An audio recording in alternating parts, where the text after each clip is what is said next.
Could Israel and Sudan soon become friends? Israel announces plans for the normalization of ties, catching Sudan's transitional government off guard.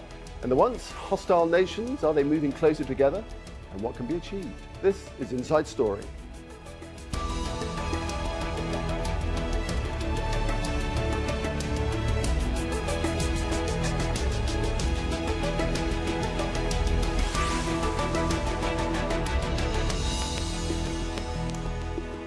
Hello there, welcome to the program. I'm Nick Clark. So, Sudan and Israel have historically had frosty relations. They have no formal ties, and Sudan is one of the strongest supporters of a Palestinian state. But on Monday, Israel's Prime Minister, Benjamin Netanyahu, he met with the Sudanese General Abdel Fattah al-Burhan in Uganda. On the agenda, the normalization of ties between the two countries. The following day, Burhan defended the talks and also reiterated Sudan's commitment to the Palestinian cause. The issue is dividing opinion in the capital, Khartoum. We're sending this message to the head of the Sovereign Council, Abdel Fattah al-Burhan. What a shame it is for a Sudanese to sit at the same table as Benjamin Netanyahu.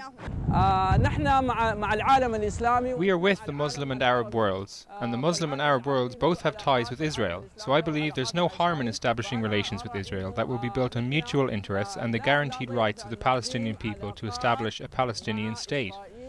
Well, al-Burhan heads Sudan's Sovereign Council, which is part of a power-sharing deal between the military and civilian parties. And while the Prime Minister, Abdallah Hamdok, welcomed al-Burhan's statement about his meeting with Netanyahu, he's stressed that under the draft constitution, decisions on foreign affairs must be made by the cabinet to ensure that they are transparent and accountable.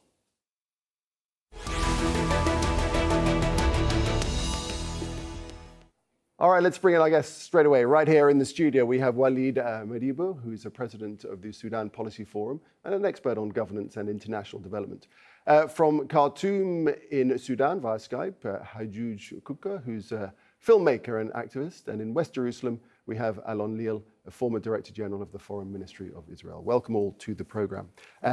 Walid, I'd like to start here in the studio. What's going on here? Are both elements of the power-sharing government on the same page about this? I believe that the military council or the military officers in the Sovereign Council has completely succeeded in co-opting the civilian component. I have no doubt that the civilians already know about this. So they weren't surprised by it as they made out? Absolutely not. It's just they're just playing a small gimmick on the masses here. But I totally believe that they are in full support of Burhan, yet we question the extent to which Burhan's statement could have any institutional support, institutional or popular support. Remember, there are some nuances here, given the Sudan historical record. It's not now the difference between civilians and military officers. The difference is between centrist Riverian elites who in the past 64 years have succeeded in manipulating the process of nation building in the center. You mean the elites who lived along the River Nile?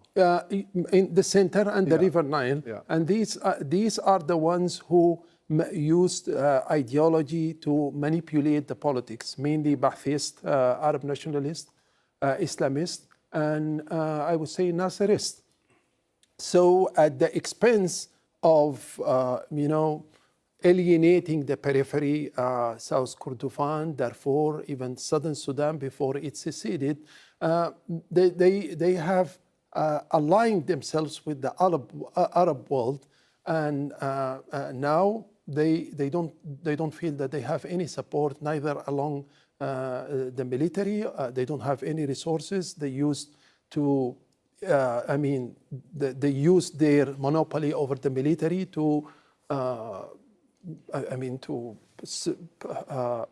subside the periphery, and now they feel they have no alternative but to move from extremism to opportunism. Okay, but when you say that the power-sharing government does not have any institutional support, they are the institution, aren't they, for this plan?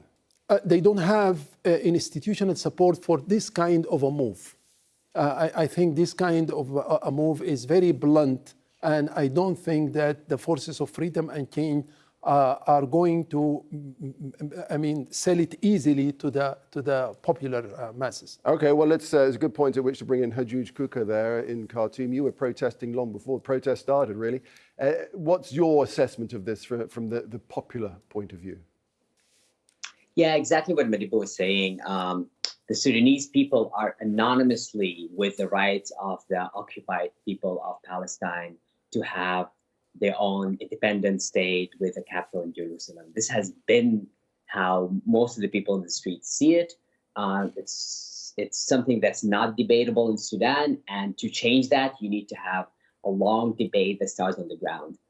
So to actually come and see Burhan go all over that and do something completely different is a big no, and on two levels. One, that this is something that we're all, especially after a revolution, especially after going through oppression and freedom, we feel like we're more connected to other rights and people who are fighting for the rights in other places in the world. So regardless of the Arab-Muslim conversation, this is a people's conversation, and we're definitely in the street. People are all about fighting for rights and whatnot. So definitely people are standing against what Burhan said. So that's on one side. The other side is Burhan himself. Yeah, and then the other thing is the idea that Burhan comes back and does things what they used to do during the time of dictatorship, where he thinks he can use parental, I know better than I'm an elitist, I know better what the country needs, and I'm going to do what's right. And using the same military dictatorship mentality that they've been ruling the country for 30 years. And this switch just doesn't work for the people. So now this gave a momentum for people to rise and be angry against it. And the freedom for change also, like Madibu said, cannot stand and make the people change their minds at this point. And the same thing for freedom and change, and for the prime minister and his cabinet. So definitely there's a unanimous stand against this mentality, this parental mentality that comes from the center, like many said. And if the leadership pursues with this policy, what will happen then? I mean, people are already talking about going out in the street and protesting. Right now, I actually really doubt it, because they really need the people's support. The community of resistance in Sudan has been really strong. They've been going out in the street. They've been in the government itself. There's a lot of people who are really connected to the street. So at this point, if something like this happens, it will actually bring about a lot of response in the street, like protests and whatnot, for sure. All right, let's bring in the Israeli perspective. Elon Neil, from the Israeli point of view, certainly in Netanyahu's interests for people to believe that the Arab world is leaning towards Israel. Yes, here we have two things happening simultaneously. We have elections. We are inside the election month already. Netanyahu wants to impress the public and strengthen his image as a diplomatic magician. And definitely such a visit to a big Muslim country very close to Israel, neighboring Egypt, made an impact. All kind of denials and hesitations later hardly reached the ear and the eye of the Israeli citizens. So it left an impact. It was very important to Netanyahu. The other thing happening is the Trump plan. Netanyahu badly needs the votes of the Arab countries next week already in the Security Council in the vote on the Trump plan. There are two African countries on the council now, South Africa and Niger. Netanyahu hopes that through the strengthening of the contacts with Africa in general, the African Union will instruct its representative in the Security Council not to vote against the plan. These are the things that are important to Netanyahu at the moment. Bilaterally, we can help Sudan a lot, but I don't think Sudan can help us a lot, except the issue of flights above Sudan. So the interest here is mostly in the international and regional implications. Right, and what is your sense? Is your sense that the African Union will go down that route? First of all, we'll know very soon. The vote is on Tuesday. My sense is that Netanyahu will not get the votes of the African countries.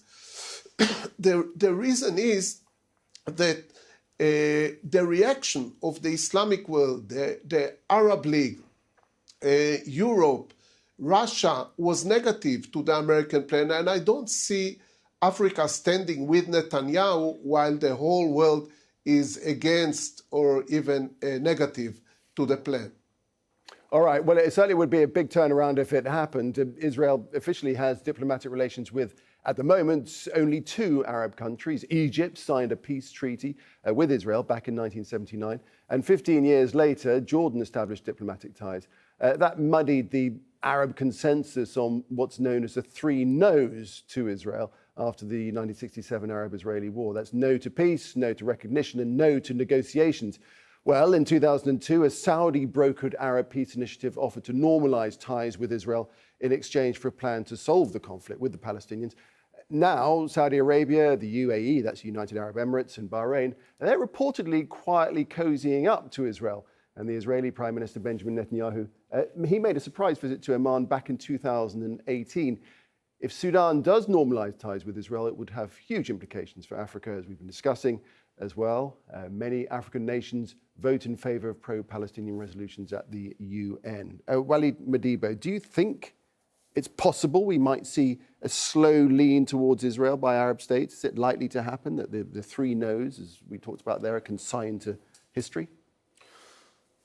I'm not an expert per se in Arab-Israeli conflict, but I think with America not having a very clear strategy for the MENA region, the Middle East, North Africa, it's very likely to be persuaded, to be taken on board by Israeli politicians. And I don't think that that's going to help the Arabs come to some sort of a unanimous, needless to say, reach some level of uniformity about a strategy that can be developed by the Arabs and the Africans towards Israel. But since we're talking about Sudan here, I think it's very ironic that the so-called oasis of democracy, the Israeli state, only chooses to deal with dictators, authoritarian leaders, and at this specific moment, it's dealing with genociders.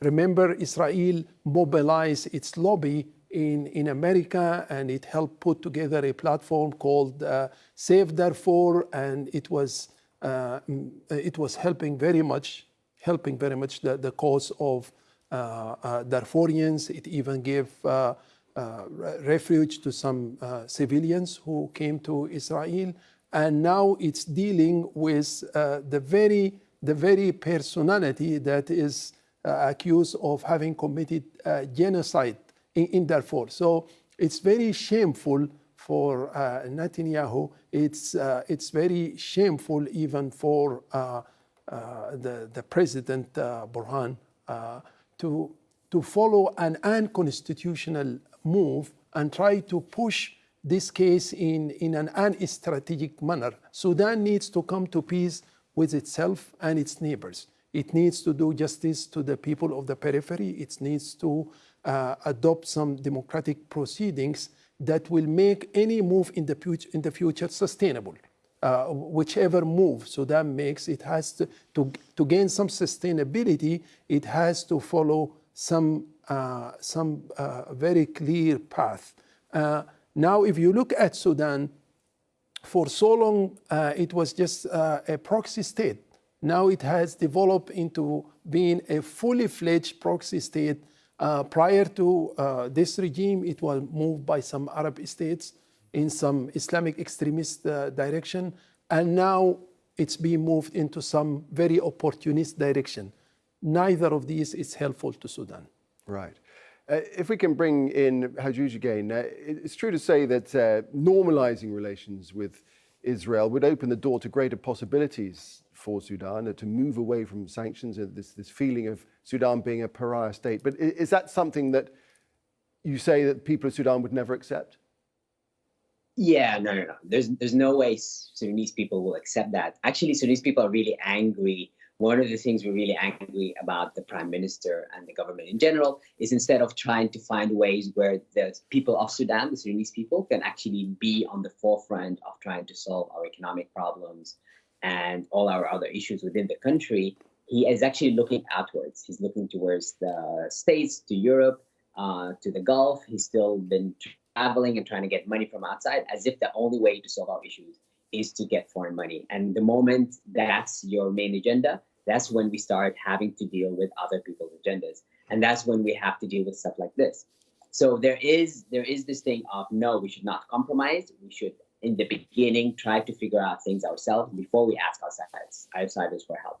And there is a belief within the Sudanese people, especially after the revolution and how we saw everybody come together, that we can do it. We actually can solve the basic problems of Sudan. Start the infrastructure, start the groundwork that needs to be done by us and owned by us. And we don't want that to be owned by outsiders. And that's the disconnect that's happening right now, where the government is just really, really trying to connect more to the IMF, to the World Bank, to outsiders, and to solve our economic issues. And I think this is a disconnect. So to think that you can give up basic ideas like fighting for other people's rights and standing with what's right in the world, with the truth, is not it's not going to happen in Sudan right now. And I feel like to actually make us change our minds, you have to tell us why, explain to us why this is better for the Palestinian people and how they, as a people, are going to get their full human rights. So I think this is the only way it's going to happen. Right. There's one more thing I want to say. Go ahead. That Sudan has always been called the heart of Africa. And Sudan stands in a way where it's connected to both the Arab world and the African world. So if Sudan ever stops being a proxy, like Madibu said, if it stops playing other people's agendas, and we can actually control our own country and have a government and movement that goes forward, where we're thinking about Sudan as an independent state and where we can stand in the world, what we can offer, Sudan will play a very important role in issues that pertain to the connections between Africa and the Arab world. And I think this is a natural state for Sudan. But right now, they've just been controlled too much by outsiders, and due to the idea of being just a proxy country and proxy governments. Okay, I can see both our guests here. Both our other guests here. Had you want to comment on this? Walid, if I could start with you in the studio. Yes, remember, I mean, if you look at Sudan, there are 2 American ambassadors that were killed in Sudan. There are many European tourists that were assassinated in Sudan. The arms were, I mean, of course, the Israeli security has failed the attempt of some extremist groups to pass some military, some weapons to some jihadist groups. So, I mean, going back to what Hajush is saying, he's absolutely right in the sense that if we can just come to peace within ourselves, we will be helpful both to the Palestinians and to the Israelis. If we can just control our borders, we don't want our land, this antique land, to be used by some secular and religious sycophants to play whichever and to pass whichever agenda they want to. So let us just come to peace within ourselves, and we will be helpful to humanity at large. But the way things are heading, I think Let me please. No, go ahead. Yes, come in, please. Please, let me come back to your original question about Israel and the Middle East, or if you want, Israel and Africa. Because the founders of Israel aimed at integration of Israel in the Middle East, political, social, cultural integration. And the idea of peace was that peace between Israel and the Arabs and Israel and the Palestinians will enable Israeli integration with the surrounding, with the Middle Eastern countries. This has been dropped about 15 years ago. The idea of peace is not around anymore. Nobody in Israel, among the politicians, the Jewish politicians, is speaking about peace with the Palestinians today. So the basic assumption is that since we will not have peace with the Palestinians, the Muslim world, the Arab world, will never really accept us politically. So the change is we are aiming at economic, technological, maybe some intelligence relations, and supply the Arab countries, African countries, Muslim African countries with the basic economic needs in order to improve relations bilaterally. But this does not mean that Israel is aiming to be part of the Middle East. We just forgot about it. We behave as the European countries.